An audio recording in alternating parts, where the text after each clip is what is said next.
Узган ел Татарстан ауыл хуҗалыгы җитештерүчеләре өчен аеруча катлаулы булды. Бу хакта Татарстан ауыл хуҗалыгы һәм азык-төлек министры Марат Җәббаров министрлыкның киңәйтелгән йомгаклау коллегиясендә белдерде.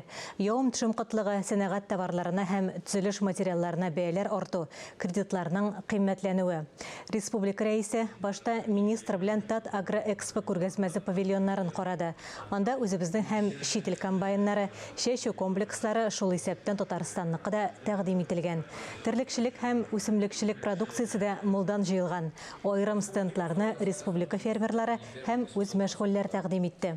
Коллегия утырышында еллык нәтиҗәләр ясалды. Авыл хуҗалыгы продукциясе бәяләре, ягулык майлау материаллары, запас частьләр һәм минераль ашламалар белән тәэмин итү, тармакны цифрлаштыру турында сөйләделәр. Рөстәм Миңнеханов авыл хуҗалыгы һәм азык-төлек министрлыгына техниканы 1 апрельгә кадәр кабул итүне тәэмин итәргә, мелиорацияга игътибар итәргә кушты. Шулай ук республика рәисе алдынгы хуҗалыкларга бөртеклеләрнең рекордлы уңышы һәм сөт җитештерүдәге фидакарьлекләре өчен рәхмәт белдерде.